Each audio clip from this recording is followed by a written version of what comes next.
സാധാരണ എവിക്ഷൻ എന്ന് പറയുന്നത് ലൈവിൽ ഇങ്ങനെ വരാറില്ല. പൊതുവേ നമ്മുടെ ലാലേട്ടൻ്റെ എപ്പിസോഡിൽ വളരെ ലാസ്റ്റ് നമ്മളിങ്ങനെ കാണുന്ന ഒരു മൊമെൻ്റ് ഒക്കെയാണ്.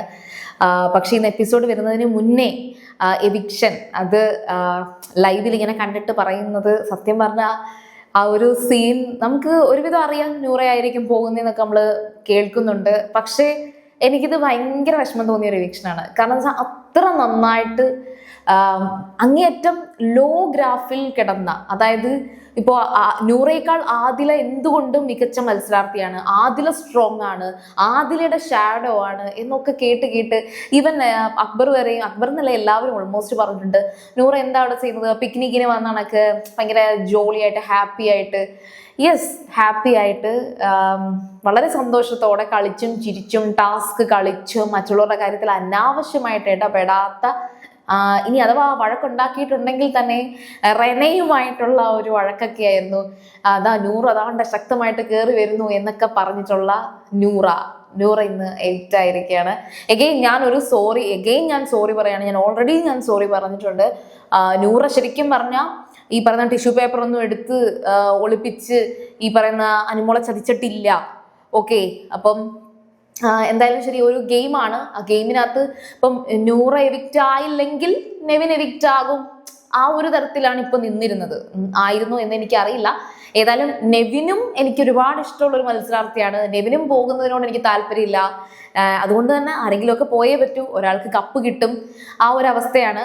അപ്പോൾ ആ ഒരു എവിക്ഷൻ സീൻ എന്ന് പറയുന്നത് നമുക്ക് ആ തുടക്കം തൊട്ട് കാണുമ്പോഴേ നമുക്കിങ്ങനെ ഒരു പേടി തോന്നും. പക്ഷേ ഒരുവിധം ആ ഒരു ഗെയിം സ്റ്റാർട്ട് ചെയ്തപ്പോൾ തന്നെ അത് അക്ബറിനായിരുന്നു ആദ്യം ആ പസിൽ കറക്റ്റ് ആയത്.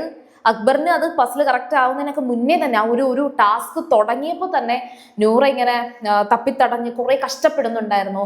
എല്ലാ ടാസ്കുകളും ആദ്യം വിൻ ചെയ്ത് ടിക്കറ്റ് ടു ഫിനാലെ എന്ന് പറയുന്ന വലിയൊരു ടാസ്ക് കംപ്ലീറ്റ് ചെയ്ത് ആ ഒരു വീക്കിലേക്ക് ഡയറക്റ്റ് ആയിട്ട് വന്ന നൂറ ആ ഒരു പസിൽ ഗെയിമിൽ വന്ന് ഇങ്ങനെ പതറി നിന്നിട്ട് എനിക്കൊന്നും മനസ്സിലാവുന്നില്ലല്ലോ എന്ന് പറയുന്ന ഒരു സീനുണ്ട്. നൂറയുടെ വായിൽ നിന്ന് വരുന്ന ഒരു വാക്ക്, അതൊരു മീൻസ് സെൽഫ് ടോക്ക് കണക്ക്, എനിക്കൊന്നും മനസ്സിലാവുന്നില്ലല്ലോ എന്ന് പറഞ്ഞ് നൂറ കിടന്ന് വെപ്രാളപ്പെടുന്നുണ്ട്. പക്ഷേ നൂറയ്ക്ക് പിന്നെ റിയലൈസേഷൻ വന്നു, താനാണ് എവിക്റ്റ് ആകുന്നതെന്ന് മനസ്സിലായി. കരയുകയോ പേടിക്കുകയോ ഒന്നും ചെയ്തില്ല.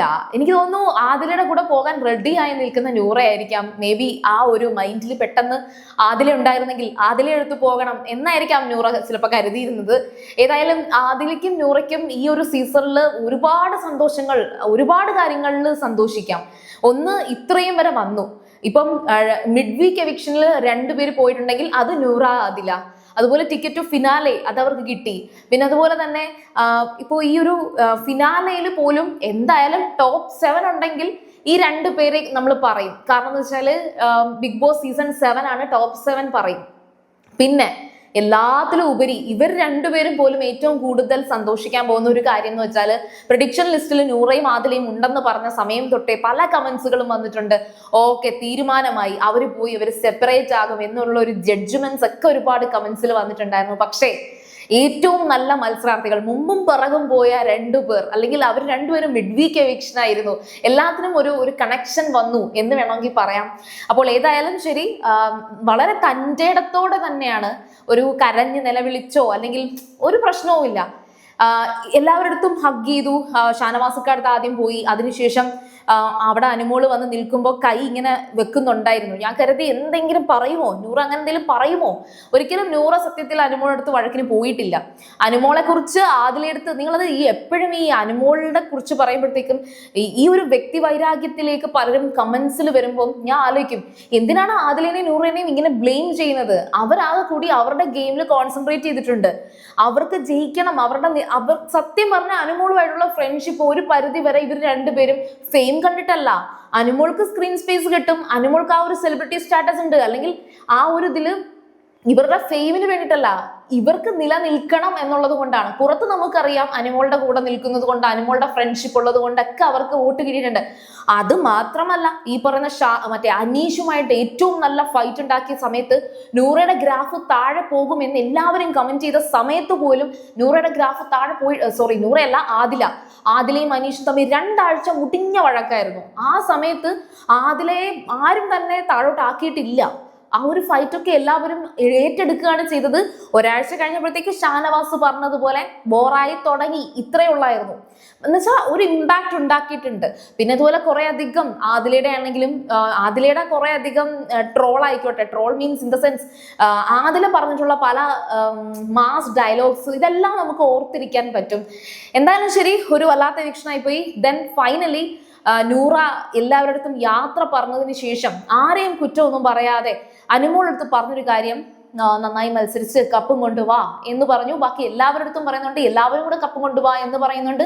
ആരോടും ഇന്നാളെന്നൊന്നും കുത്തി പറയുന്നില്ല, ഒന്നും പറയുന്നില്ല. അവസാനം എല്ലാവരുടെ യാത്ര പറഞ്ഞ ശേഷം ബിഗ് ബോസിനോട് പറയുന്നുണ്ട്, ബിഗ് ബോസ് ഞാൻ പോകാൻ റെഡിയാണ്, ഞാൻ അങ്ങോട്ട് വരാൻ റെഡിയാണ് എന്ന് പറഞ്ഞ് വളരെയധികം ഹാപ്പി ആയിട്ട് തന്നെ ആ ഒരു മിഡ് വീക്ക് എവിക്ഷൻ സംഭവിച്ചു കഴിഞ്ഞിരിക്കുന്നു. ഏതായാലും ശരി, എന്തായാലും ഒരാൾ ജയിക്കും. സോ ഇറ്റ്സ് ഓക്കെ, നൂറ എവിക്റ്റായി. ടോപ്പ് ഫൈവ് എല്ലാവരും ഡിസേർവിംഗ് ആണ്. അങ്ങനെ ഡിസേർവിംഗ് അല്ലാത്തവരായിട്ട് ഇക്കൂട്ടത്തിൽ അങ്ങനെ ആരും ഉള്ളതെന്ന് എനിക്ക് തോന്നുന്നില്ല. എല്ലാവരും ഡിസേർവിംഗ് ആണ്. പിന്നെ ആര്യനും ഈ ഒരു ടോപ്പ് 8 അല്ലെങ്കിൽ ആ ഒരു ഇതിലെങ്കിലും ആര്യൻ വരണമെന്ന് ഞാൻ ആഗ്രഹിച്ചിട്ടുണ്ടായിരുന്നു. അപ്പൊ അത് സംഭവിച്ചില്ല. അപ്പൊ ഡിസേർവിംഗ് ആയിട്ടുള്ള ഒരാൾ അങ്ങ് അറ്റം പോയി എന്നുണ്ടെങ്കിൽ അത് ആര്യനായിരിക്കും. ആര്യൻ നന്നായിട്ട് ടാസ്ക് ചെയ്തിട്ടുണ്ട്, ഫണ്ണായിരുന്നു, എന്റർടൈൻമെന്റ് ഉണ്ടായിരുന്നു, വെറുപ്പിച്ചിട്ടുണ്ട്.